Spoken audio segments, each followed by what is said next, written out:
तो भगवान कृष्ण कह रहे हैं इमं योगम प्रोक्तवान अहम अव्ययम विवस्वते। हे अर्जुन, ये योग जो मैंने तृतीय अध्याय में तेरे को बताया है, सांख्य योग, कर्म योग, कर्म संन्यास योग, यही योग अहम मैंने, अव्ययम इसी अनश्वर अविनाशी योग को मैंने, प्रोक्तवान मैंने कहा था, किसको? विवस्वते, विवस्वान के लिए कहा था, यही योग मैंने। इमं योगम अहम अव्ययम, इमं अव्ययम योगम अहम विवस्वते प्रोक्तवान, यही योग मैंने कभी विवस्वान को कहा था सृष्टि के आदि में। विवस्वान मनवे प्राह, और विवस्वान ने वो ही योग मनु को कहा था, उनके पुत्र थे ना वैवस्वत के, तो विवस्वान ने वही योग मनु को कहा था। मनुहु इक्ष्वाकवे अब्रवीत, और मनु ने वही योग इक्ष्वाकु को कहा था, और तब से ये परंपरा चली आ रही है, पीढ़ी दर पीढ़ी ये परंपरा चली आ रही है। तो एवं परंपरा प्राप्ति इमं राज ऋषयो विदुहु, तो इस प्रकार परंपरा से प्राप्त होता जा रहा था जो ये योग का ज्ञान, इसको राज ऋषियों ने जाना। माने पहले राजा लोग भी कैसे होते थे? ऋषि कोटि के होते थे। जनक राजा तो थे, श्री राम भी राजा थे, दशरथ भी राजा थे, कृष्ण भी राजा थे। और यहाँ इसी में आएगा, उपनिषद में आएगा, गीता में नहीं, उपनिषद में ही आता है ना अश्वपति का वर्णन, और जनक का भी इसी में आता है उपनिषद में। तो कभी कभी तो ऋषि भी उनके पास कुछ विशेष विद्या सीखने के लिए जाते थे। जनक के पास भी गए थे कुछ ऋषि, ऋषि होके उनके पास जा रहे हैं। उनको ये अहंकार नहीं है कि वो तो राजा हैं, हम ऋषि हैं। जिसके पास जो विद्या है तो वो सीखने के लिए उनके पास जाने में कोई उनको संकोच नहीं होता है। ऐसे ही अश्वपति बहुत बड़े ज्ञानी थे, राजा जनक के तो प्रसिद्ध ही है। उनके यहाँ तो समय समय पर ऐसे शास्त्रार्थ आदि चलते रहते थे, ऋषि लोग आते रहते थे, वो बहुत दान भी करते रहते थे।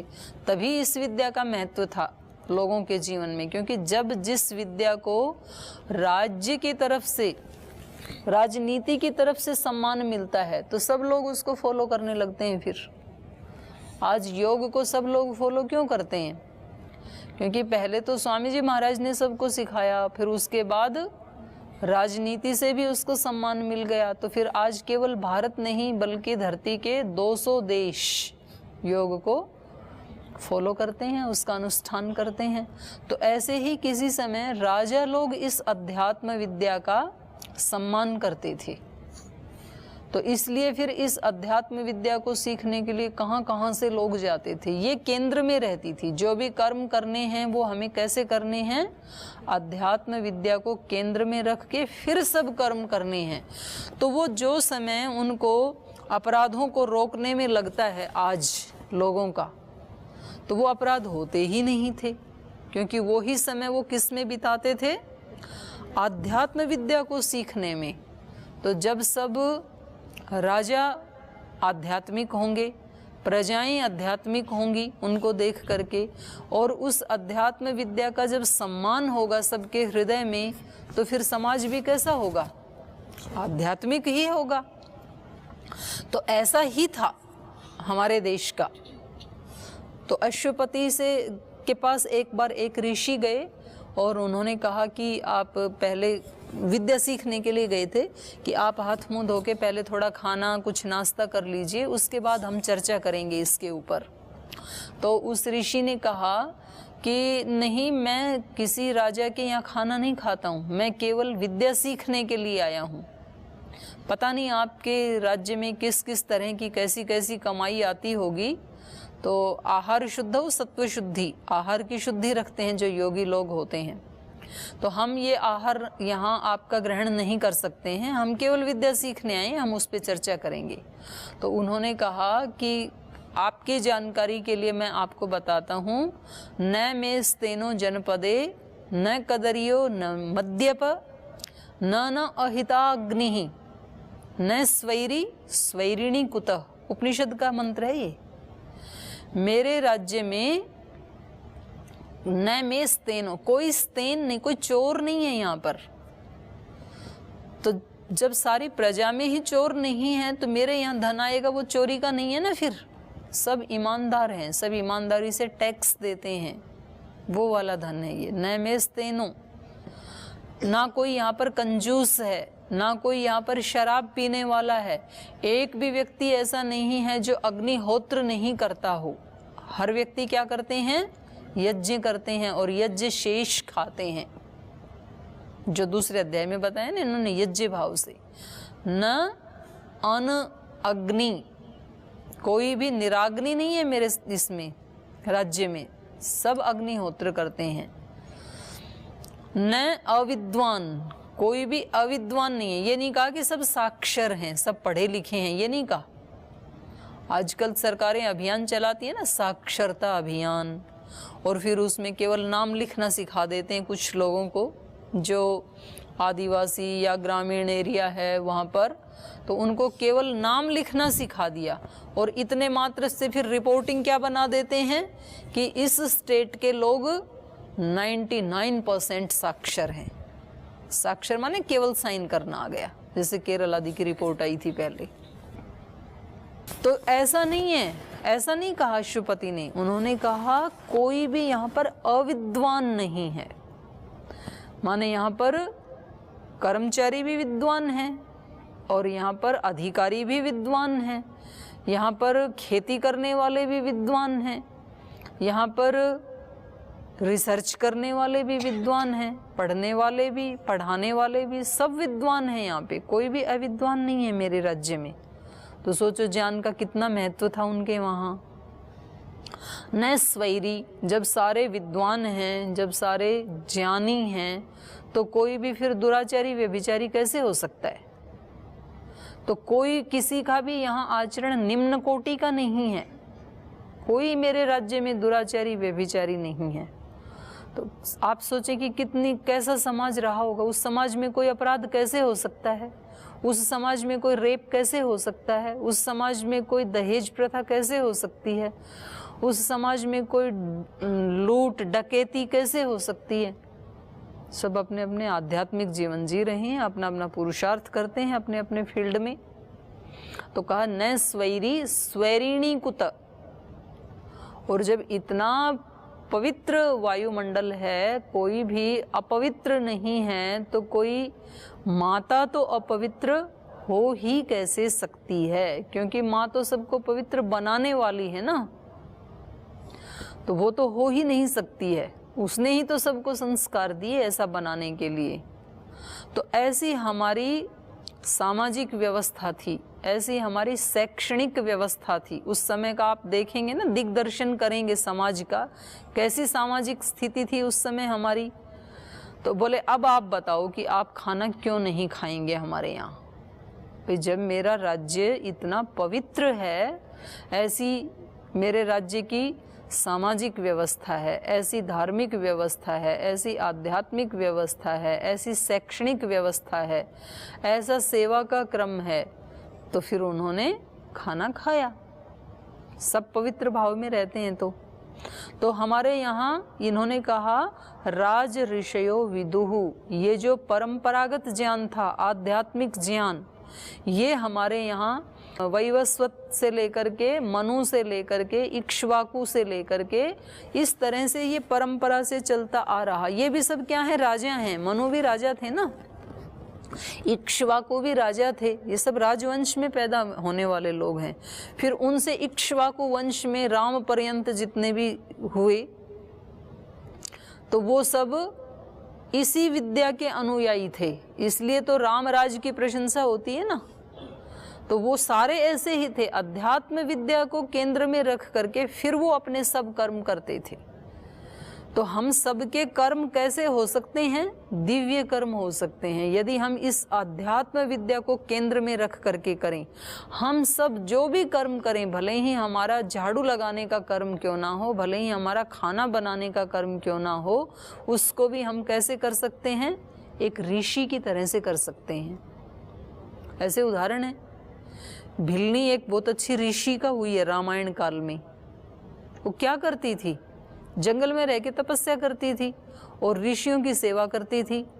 बस इतनी सेवा कर पाती थी कि जिस जिस मार्ग से ऋषि जाते हैं नहाने के लिए या जंगल में फल आदि लाने के लिए या लकड़ी आदि लाने के लिए, वो उन रास्तों को साफ कर देती थी झाड़ू से कि किसी ऋषियों के पैर में कांटे ना लगें। तो भाव कैसा था? निष्काम। कर्म कैसा था? झाड़ू लगाने का सामान्य कर्म था, कोई बहुत बड़ा वेद पढ़ने का कर्म तो था नहीं, लेकिन वो कर्म करते हुए भी उसका भाव कैसा था? निष्काम। तो वो कर्म उसका क्या बन गया? पूजा बन गया, साधना बन गया, और उसी कर्म से वो एक ऐतिहासिक महिला बन गई। जब तक इतिहास रहेगा रामायण का या राम का, तब तक उस साध्वी का नाम भी रहेगा। तो हम अपने सारे कर्मों को दिव्य बना सकते हैं। कोई कर्म छोटा बड़ा नहीं हो सकता है। और कभी हमें अपने मन में ये भाव भी नहीं लाना है कि ये सेवा करने वाले, ये पढ़ने वाले, ये पढ़ाने वाले, वो तो ड्यूटी है सबकी। एक ये नाटक चल रहा है, एक ड्रामा है, उसमें सबकी अपनी अपनी ड्यूटी है। तो कौन उसको दिव्यता से करता है? वो ही सबसे अच्छा अभिनेता है, उसी को अवार्ड मिलता है ईश्वर की तरफ से। तो हमें ऐसे कर्म करने के लिए ये हमारा इतिहास भी प्रेरित कर रहा है कि ये जो परंपरा से ये योग विद्या थी जो आज मैंने तेरे को बताई, इसको राज ऋषयो विदुहु, इसको राज ऋषियों ने जाना।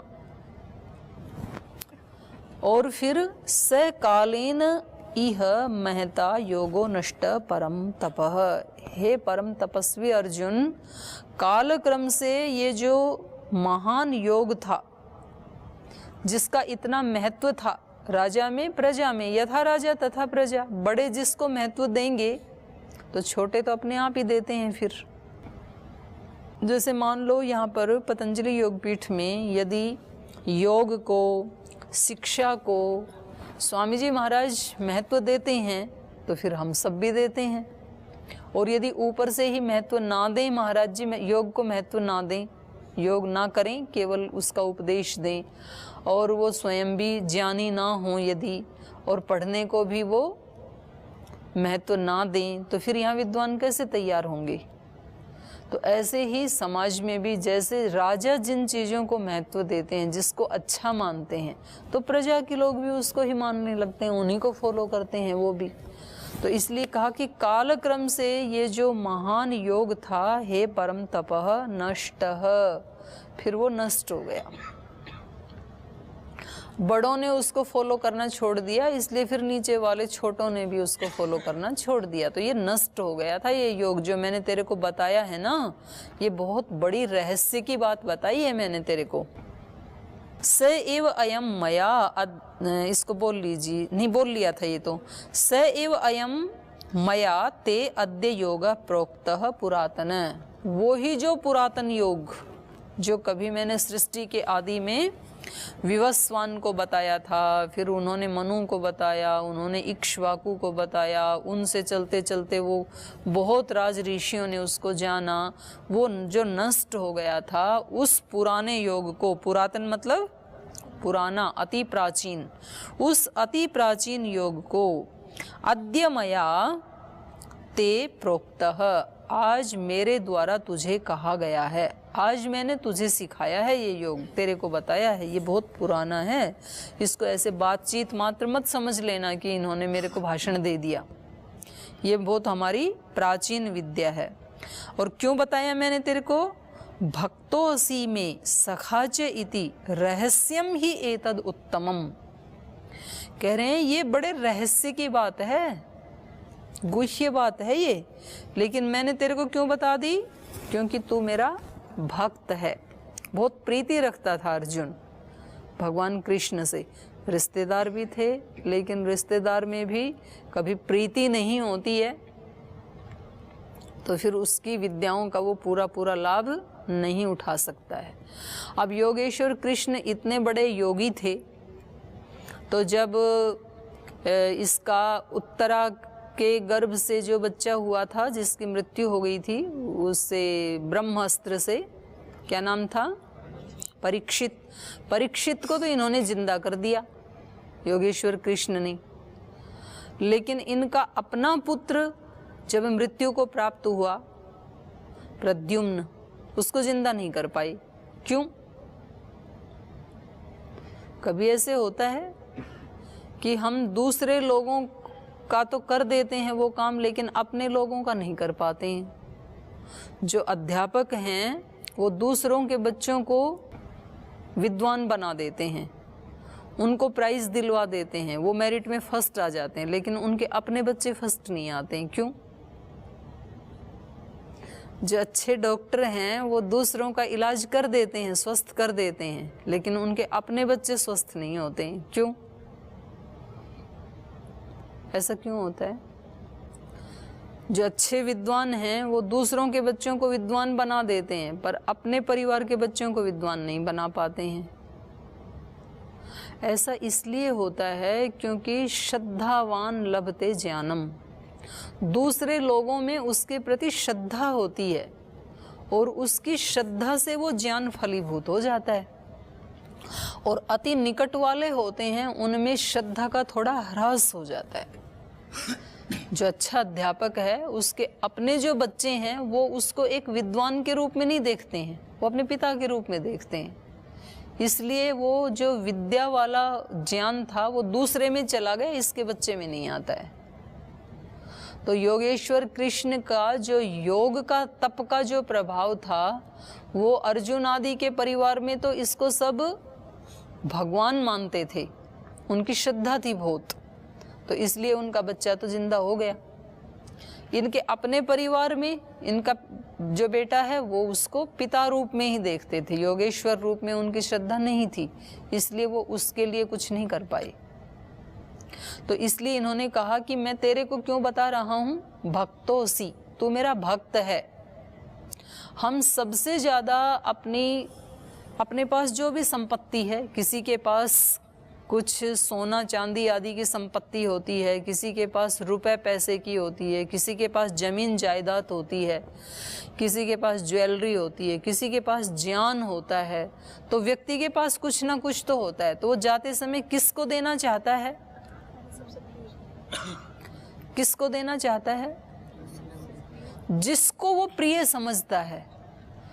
अभी कुछ दिन पहले, लगभग 1-1.5 महीना पहले ही कोई वो माताजी ना लंदन यूके में रहती थी और अपनी सारी प्रॉपर्टी स्वामी जी के नाम करके चली गई। और वो मतलब स्वामी जी जानते भी नहीं हैं उनको, पर वो उनको जानती है, उनके कार्यों को जानती है, अपने बच्चों को नहीं दिया। ऐसे भारत में भी बहुत लोग कर देते हैं, कई लोगों ने ऐसे किया हुआ है। तो हम किसको देना चाहते हैं और अपने बच्चों को भी दें, तो उनमें भी जो 2-3-4 बच्चे हैं उनमें से किसको देना चाहेंगे? जो हमारे प्रति सबसे ज्यादा श्रद्धा रखता है, हमारा भक्त है, उसको तो देना चाहेंगे ना। बाकी सबको दे देंगे, फिर थोड़ा छिपा के रखेंगे, वो उसको चुपके से दे देते हैं कि इसके बारे में किसी को चर्चा मत करना। तो योगेश्वर कृष्ण कह रहे हैं भक्तो असी में सखा चैति, तू मेरा भक्त भी है और मेरा मित्र भी है, इसलिए मैं ये रहस्यम ही एतत्, उत्तमम रहस्यम ही एतत्, ये उत्तम रहस्य की बात है ये जो योग है, और ये रहस्य मैं तेरे को बता रहा हूं। और दूसरा रहस्य कौन सा है? दूसरा रहस्य ये है कि मैंने ही उस समय बताया था, ये भी तो रहस्य की बात है ना। नहीं तो कई बार व्यक्ति क्या करता है, जो व्यक्ति बता रहा है उसके शब्दों की तरफ तो ध्यान दे लेता है, लेकिन जो बता रहा है उसका व्यक्तित्व कैसा है उसकी तरफ कई बार ध्यान नहीं देता है। तो उसकी आधी बातें सुन लेता है, आधी नहीं सुनता है।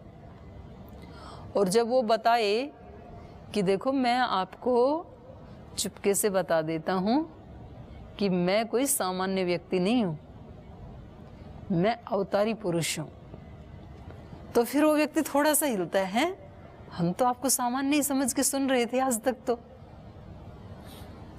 तो ये एक रहस्य की बात थी, वो सबको नहीं बताते हैं कि हम अंदर से कितने महान हैं, ऐसे थोड़ी बताएगा कोई व्यक्ति। मैं ही मतलब, मैं का मतलब है वहाँ पे विशुद्ध आत्मा, कि ये ज्ञान मैंने ही कभी उस समय सृष्टि के आदि में, माने बिल्कुल यहाँ पर जो अद्वैतवाद वाली स्थिति है, अहम ब्रह्मास्मि, उसमें खड़े होकर के कृष्ण बोल रहे हैं। ब्रह्म को भी जब अपना ज्ञान देना होता है तो किसी को माध्यम बनाएगा ना। वेद का ज्ञान किसका है? मनुष्य का है कि ईश्वर का है? ईश्वर का है। लेकिन वेद का ज्ञान ईश्वर ने कैसे दिया, किस माध्यम से दिया? मीडिया किसको बनाया? ऋषियों को बनाया। तो ईश्वर को जब अपनी कोई विभूति अभिव्यक्त करनी होती है तो किसी को तो मीडिया बनाएगा ना, किसी को तो माध्यम बनाएगा। तो उसी को कुछ लोग अवतारवाद बोल देते हैं, उसी को विशेष विभूति बोल देते हैं। तो योगेश्वर कृष्ण क्या हैं? अहम ब्रह्मास्मि वाली स्थिति, इतनी उच्च कोटि के योगी हैं, वो योगेश्वर हैं, वो भगवान का ही एक चैनल बने हुए हैं, भागवत शक्ति उनके माध्यम से काम कर रही है। तो वो कह रहे हैं एतद् ही उत्तमम रहस्यम, ये उत्तम रहस्य की बात बता रहा हूं मैं तेरे को। और जगह जगह पर ऐसी प्रतिज्ञाएं भगवान करते हैं, जैसे वहाँ पर आता है ना कि न मैं भक्तो प्रणश्यति, मेरे भक्त का कभी नाश नहीं होता है। फिर लोग कहते हैं जी हम तो देखते हैं लोक में जो ज़्यादा भगवान के भक्त होते हैं उनका सबसे पहले नाश होता है, सबसे ज़्यादा दुखी उनको देखा जाता है जो सत्य आचरण करते हैं, और जो उल्टा पुल्टा आचरण करते हैं, जुगाड़बाज होते हैं, तिकड़मबाजी होते हैं, वो सुख पाते हैं। तो भगवान कैसे रक्षा करते हैं? वो कहते हैं कि उस स्थिति में भी वो व्यक्ति अपने आचरण से गिरता नहीं है, जीवन मूल्यों से गिरता नहीं है। मैं उसके भावों की रक्षा करता हूँ, अंदर के उसके जो भाव हैं, अध्यात्म के भाव, जीवन मूल्य, उनसे कभी उसको नहीं गिरने देता हूँ। इस रूप में रक्षा करता हूँ उसकी, नहीं तो व्यक्ति गिर जाएगा। तो छोटी चीज के लिए बड़ी चीज को खो दे यदि, तो गिर गया ना फिर। तो ये संसार के पदार्थ क्या हैं? थोड़ी देर दिखने वाले हैं, ये तो पानी के बुलबुले की तरह ओझल हो जाएंगे। आज एक व्यक्ति आपको बहुत ऐसा दिखाई दे रहा है, स्टार की तरह चमकता हुआ, कल उसके प्राण चले जाएंगे। लेकिन जिनके जीवन मूल्य बहुत आदर्श होते हैं, ऊंचे होते हैं, जो बलिदान देने वाले लोग हैं, वो सदा जिंदे रहते हैं। बलिदान ही जिंदा रहते हैं, वरदान बदलते रहते हैं। वरदान तो पता नहीं कितने राजा हुए, कितने उनके राजकुमार हुए, उनके पास कितनी वस्तुएं थी, कितने सोना चांदी के खिलौने थे, कौन याद कर रहा है उनको? आज पता ही नहीं है कितने हुए, किसके हुए, राजघरानों में पैदा हुए।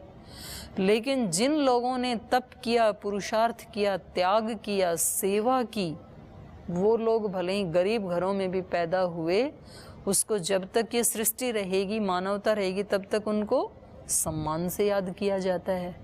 तो ये ही ईश्वर की रक्षा है अपने भक्तों के प्रति, कि वे उनके भावों का नाश नहीं होने देते हैं, उनकी दिव्यता का नाश नहीं होने देते हैं, पवित्रता का नाश नहीं होने देते हैं, उनके संकल्पों का नाश नहीं होने देते हैं। तो यही रहस्य की बात बता रहे हैं कि अर्जुन, तू तो मुझे केवल अपना सारथी समझ रहा है, कि मैं तेरे रथ में बैठ करके तेरे रथ को हाँक रहा हूँ और तू मेरी बात को गंभीरता से नहीं सुन रहा है। लेकिन वास्तव में बात क्या है? ये जो योग की बात मैंने तेरे को बताई है, ये बहुत अति प्राचीन गूढ़ रहस्य की बात है ये, और ये मैंने ही उस समय बताई थी सृष्टि के आदि में। तो तू मेरे को कोई सामान्य सारथी मत समझ।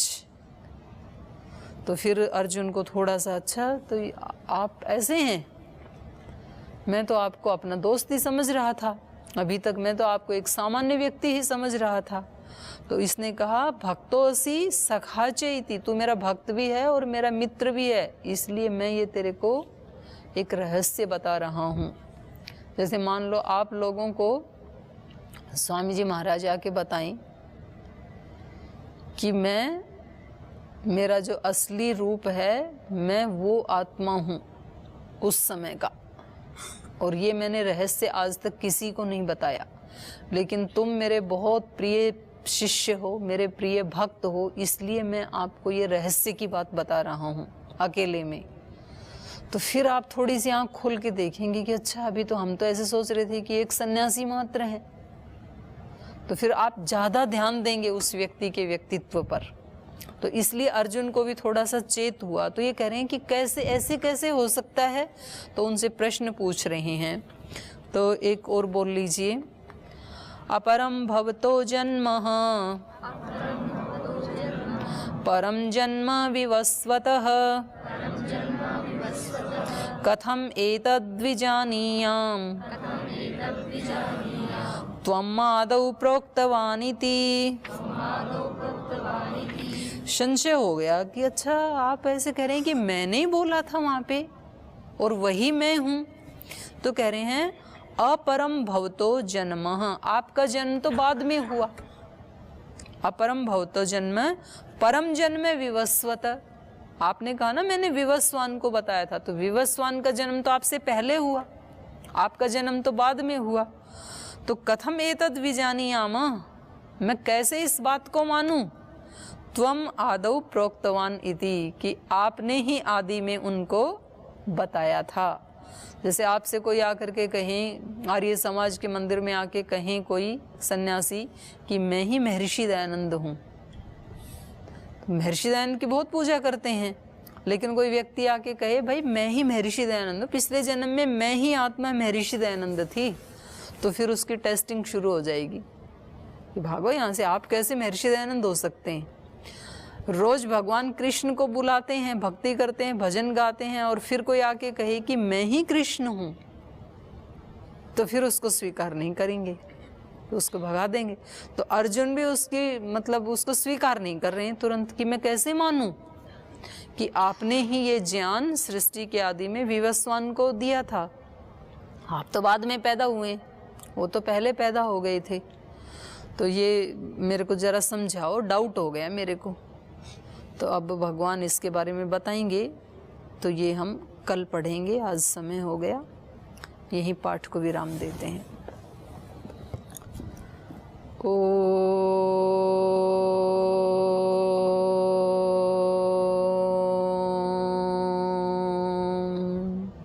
शांति शांति शांति।